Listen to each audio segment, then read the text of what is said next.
Once again, ladies and gentlemen, France has inserted itself into the Amazonian conflict. All right, that report from a Media Prime reporter in Boya on Tuesday, ladies and gentlemen, on the release of Roland Ewane. Roland Ewane, you all will recall, was abducted about 6 months ago in Idabato. Idabato is in the Bakassi Peninsula area. After 6 months, he regained his freedom. But the important thing here is not about him regaining freedom. The fact that Paul Atanga Nji, Territorial Administration Minister for La République du Cameroon, actually acknowledged negotiating with kidnappers and what they would normally describe as terrorists. Quite interesting. And Roland Ewane was essentially treated as a political trophy for La République du Cameroon. Now, the take-home message in this story is the fact that La République du Cameroon, you will recall, has said, we do not negotiate with terrorists. We do not negotiate with separatists. We do not negotiate with kidnappers. But they went all the way into the peninsula in Nigeria to negotiate and actually paid a ransom for the release of Roland Ewane. Now, I'd like you to listen to Paul Atanga Nji himself in that brief press conference that took place in Yaoundé on Tuesday. Listen. And this is an opportunity to tell him again that his warm greetings from President Paul Biya for his courage, steadfastness, and the determination. So when you are in difficulties and you are discouraged, it's not a good sign. So he remained a seasoned administrator despite all the difficulties, despite all the challenges. He was foresighted and he knew he was not alone. So yesterday at 10 minutes past 5 p.m., he was officially handed over to the authorities. The SGO was there, the governor came, and they have come to meet me, the minister. But we still have one case, the second assistant mayor of Idabato. So we are still working on that case, and I think by the grace of God, sooner or later, we'll also obtain the release of the second assistant mayor of Idabato. So I think that so far so good. It has been very difficult. Thanks to their courage, thanks to the instructions from President Paul Biya, and thanks to the prayers, because Cameroonians have prayed a lot. You know, when you're in the hands of criminals, one can never tell. They can be laughing with you in the morning, and in the evening, you are no more. So I think that from all the signals we had from those kidnappers, we knew that sooner or later, the deal will be released. So he's here, he's strong. He will go through medical checkup, which is normal. That's one of the first things that we'll have to do. He has to go through medical checkup and to come back to himself, then before he can go back to his duty position. But I think that as you can see him, even though he went through all those challenges, he's up, he's standing, and I think that we have discussed. And he says he will still pick up the challenge to do his job as a seasoned administrator, and I congratulate him for that. So once again, this is the deal of Idabato. He is here with us, and I think that we have to thank President Paul Biya for all what he had put in place for him to be released, because we had diplomatic connections, we had discussions with all the stakeholders, the security services, the administrative authorities, and all those who could give us any information, any relevant information to go and discuss with those kidnappers. Okay, ladies and gentlemen, I hope you got that last statement there. Atanga Nji says, let me read that from my transcription here. Paul Biya, they thank Paul Biya for all that he has put in place for him to be released, because we had diplomatic connection. Now, this is Paul Atanga Nji speaking, I'm quoting him. He says, that means they had discussions with all these stakeholders, talking about, he said, the security services, the administrative authorities, and all those who could give us or who gave us relevant information to go, he says, to go and discuss with those kidnappers. To go and discuss with those kidnappers. Yani at who you know are very vicious. And then he went on to say, you cannot predict what those guys will do. We have tried 2 or 3 times and we were very close to taking him. But at the last minute, they will change. In December, he said, Atanga Nji says, we could have released him, but it was very difficult.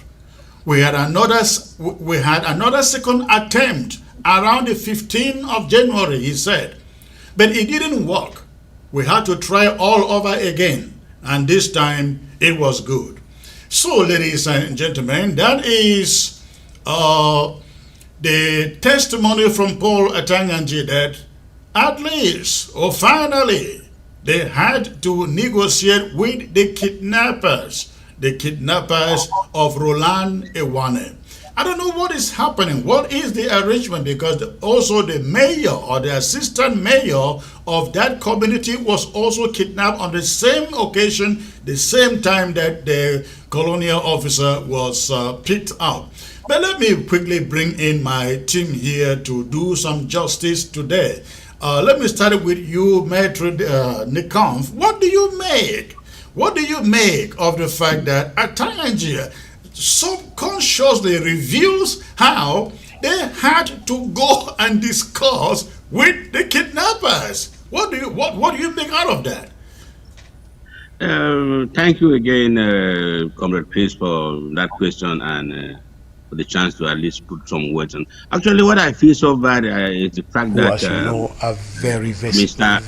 Ewane is one of us. And I regret that he has to go through all those pain for a country that does not even recognize him. The first thing Atanga Nji is singing there is only praises to Paul Biya, thanks to Paul Biya. Does Paul Biya even know that there was somebody kidnapped as Ewane? This is how they go around propagating things that they are not read. And one other thing is that he could not reveal how they were not. The journalists, they are always afraid to asking him questions because he intimidates them through their CNA or what they call it there. I cannot explain. Somebody could have asked him, was any ransom paid? That is a question they could have. But what do you mean? Why? Hold on there. Hold on. Why would somebody be asking him if any ransom was paid? If you were in his shoes and you are asked that question, what would you say? He has made it clear. They went and discussed with the kidnappers. Remember, 2 months ago, the kidnappers were asking for 700 million CFA francs. And you think they walked to the kidnappers and they was there and took back this official? No, we just want the public just want to know the figure, how much was paid, of course, because so that it goes into history. And that is all I mean. It's not that they didn't pay. Actually, they did pay. Yeah, that's my point here. All right. Thank you. Let's get to Dennis, no, let's get to Molari Lisange. Give us your take on what you hear there from Paul Atanga Nji, sir, on the release of this officer. Yeah, I should start by saying that I feel very sorry for the man. You can look at his face, and I saw how he was being tortured, the family. I feel sorry for him first. And I'm so disappointed. This man they call Atanga, is he a minister in the Cameroon? When I think about even other ministers who are Anglophone, Anomandume, Anguba, Achide Achu, Atogo, I look at the people who call themselves ministers today. My God, I just look at him. To be honest, I want to start by that. Mr. Ewane, I will tell you, in an Anglo-Saxon country, he has been tortured. The first thing that will happen is he has to go to the hospital. They don't need to show him in public. He has got a private life. The family, they should be the only one to be seeing him. Look at his face. What they are doing. Governor is parading victory. Minister of Territorial Administration, victory. Communication, victory. They take this man. It doesn't look like a human being to me. They are using him like a tool, as we said, trophy. It's a disgrace. Even Minister Atanga Nji, the governor, they don't need to go near to him. What have to happen in an Anglo-Saxon system?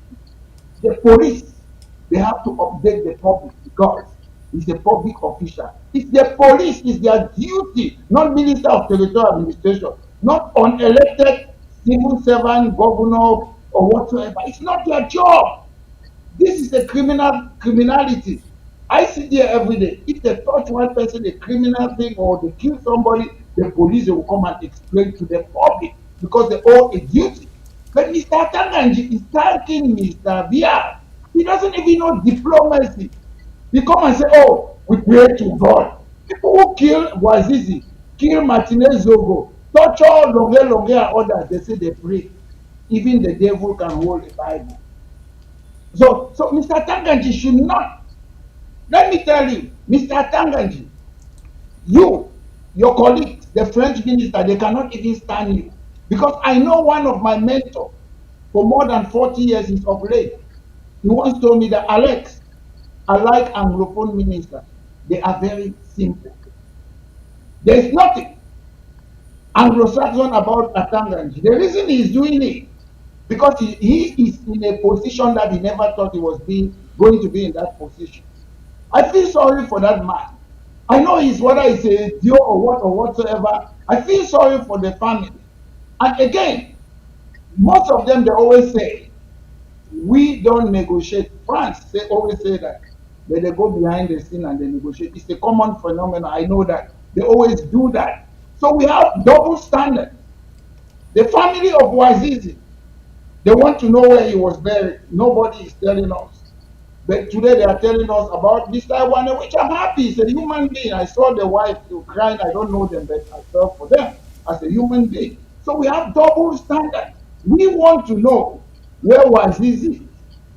We want to know who killed Martinez Zogo. We want to know students in Boya University who were killed in police station. So nobody is above the law. So at the end of the day, it tells you that the government of La République du Cameroon takes people and treats them like robots. Mr. Iwane doesn't look nice. Look at his face. How can Atanga Nji do this?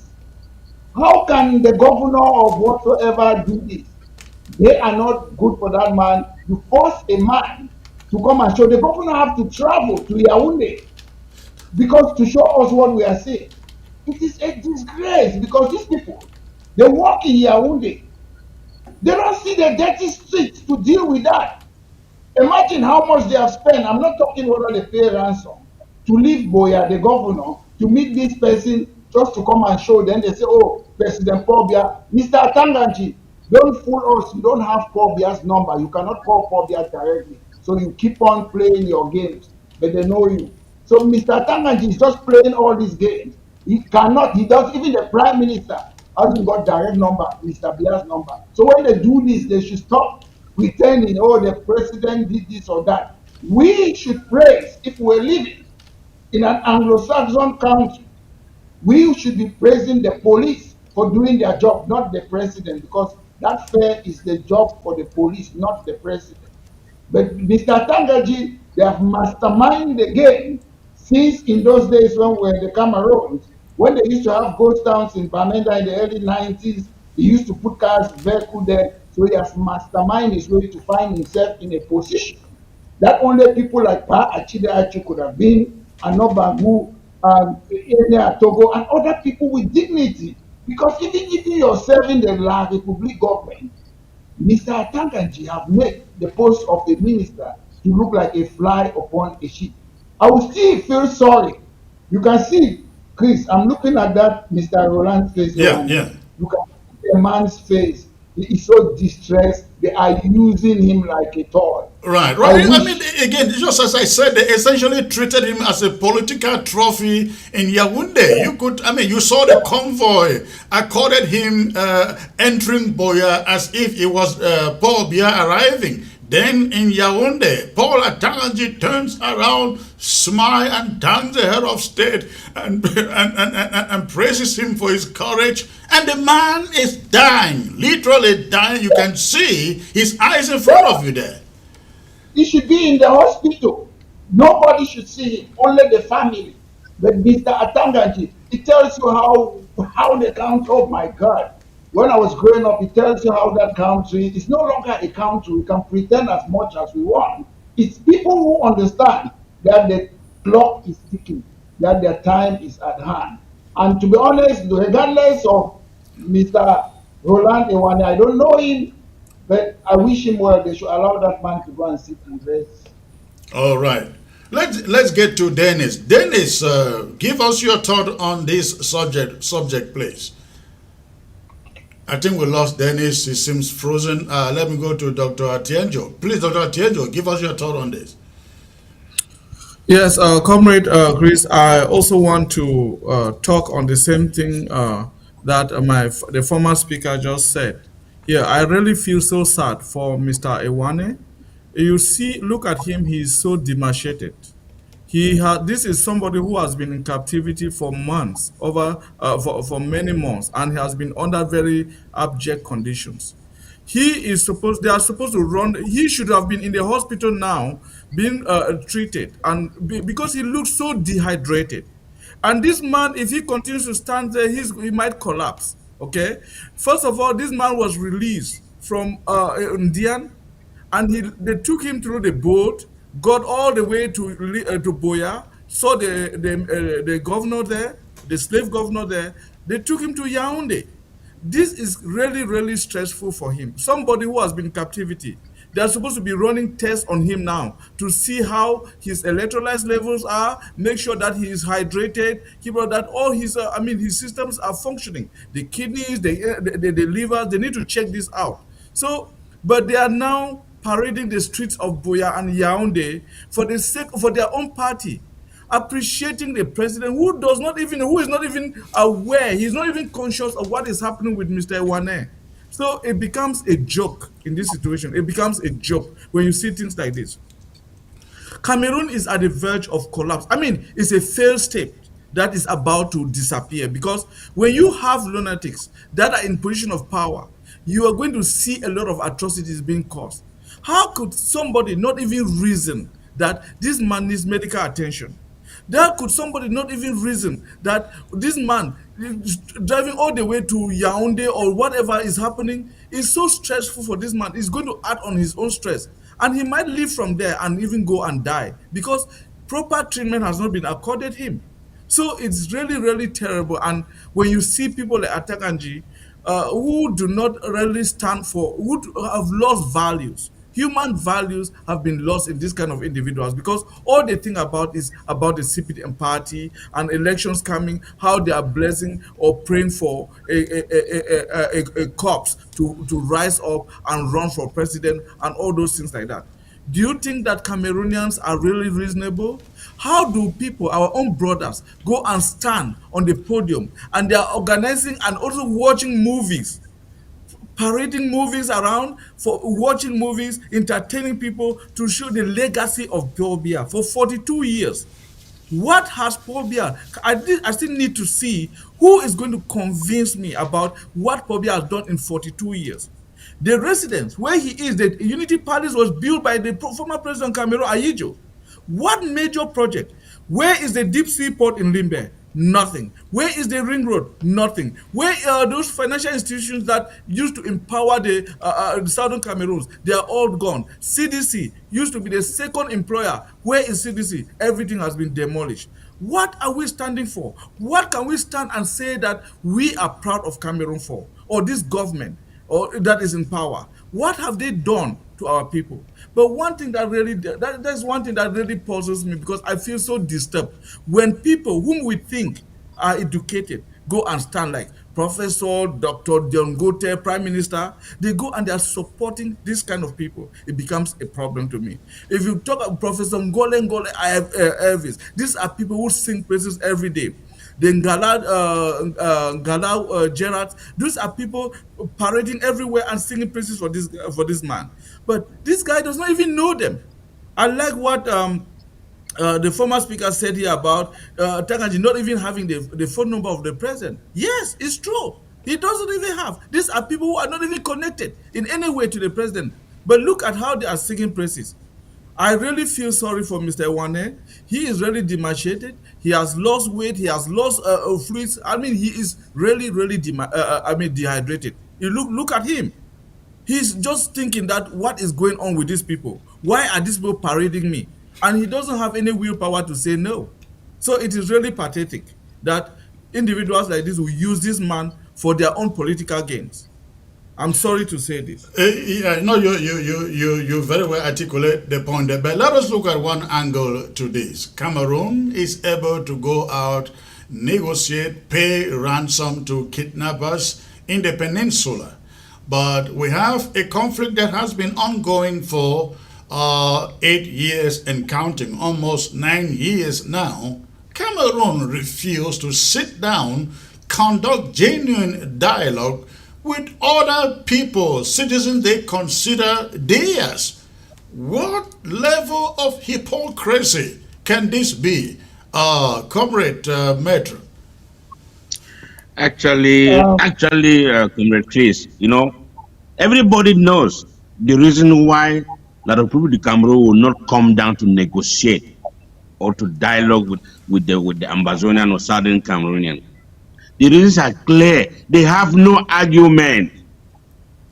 That is just pure, clean, and simple.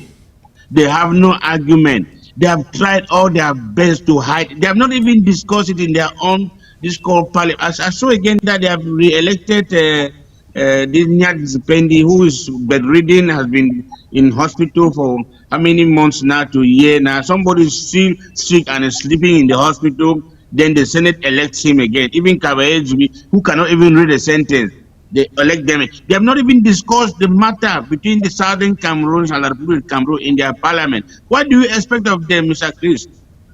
They are afraid to come to the table. They have no argument. All they have is the bribery. And so bad enough, sadly enough, we have our own people from our own origin, Southern Cameroonians, the likes of Atanga Nji, Ngole, Dongote, Gerard, Keleso Genti, and Tabetan. All these are the people helping the regime in Yaoundé again to continue to hold our people hostage, killing them, and then they are doing nothing. The point, where I see it coming to an end now is that, well, I don't wish for be dead. But he has, all of us consider he has attained an age that when somebody reaches that age, I think the next thing people should be thinking of how they are going to celebrate his passing. But one thing is that one day he will go away. And these guys are all now in total panic. Who will defend them? Paul Biya is like the head of this python, that when you look at it, you feel frightened, and so you are bound to stand and then maybe act on his behalf, just be submissive. But now he is going. So all the black legs, the enablers, those who are commercial agents of the regime, they are all confused right now. If Paul Biya closes his eyes, maybe I don't think there's even going to be an election, because if you want to look cleanly or deeply, you see that the France is now fighting to see who can represent its interest. When once France holds this person, discover this person that can defend their interest in that country, I think Paul Biya is going to step down and maybe they call for some kind of fast transition or some military takeover. I don't think they will live up to October to organize any election. That's what I foresee there in that country. So for now, well, let them continue to run. But the point is clean and clear. Southern Cameroon, Ambazonia is no longer part of the Republic of Cameroon. I feel pity for some of our people, our own citizens, who are like talking about election. Election for what? Presidential election in the Republic of Cameroon. I asked a question here. I think a legal man like Lisingé did not even listen or answer that, make an attempt to answer. I asked a question. Legally, legitimately, taking that there's no treaty between these two countries, what does a Southern Cameroon has the rights to contest for presidency in the Republic of Cameroon? That is a question pending. I've asked this question to several big minds. Even in television studios in Yaoundé, in Douala, I have forwarded the question all over the world. Nobody's attempting to answer that question. Fundi was all refused right. the I think we will presidency leave because that question, yeah, that question yeah, for another that's day. a simple question. Those who are campaigning, you are campaigning as a Southern Cameroonian to which presidency? Even if you win that presidency, a Republic of Cameroon citizen will come and put a lawsuit against their own cause and say, no, that person is a foreigner and he has the right to claim, and then he will win if the justice is clear, because there is no treaty of union between these two countries and you have no right to contest for their presidency. So shame to our people who create parties, register under the Republic of Cameroon institution, and then go and register themselves. We are running a political party in the Republic of Cameroon. You continue to deceive your own people. When a village sends somebody to school, they send you to educate, to study and come and help the people. But our people, our own elites, they come back and go and collect money from Yaoundé in the name of subjugating our people, and then lie in their pockets, enjoy themselves while our people are suffering. They are all over the place now. When they come back, they say they are now all hiding in Yaoundé. They call themselves elite. My head. Well, I think you raise a very important subject that I'm actually thinking we give it an entire show to discuss that. Should Southern Cameroonian Ambazonian be contesting elections in La Republique du Cameroon? I will make sure I bring back Mola Lisenge into that conversation in the show. We don't want to wind away time with going back to that, but I appreciate that. It's quite an interesting and an intriguing subject.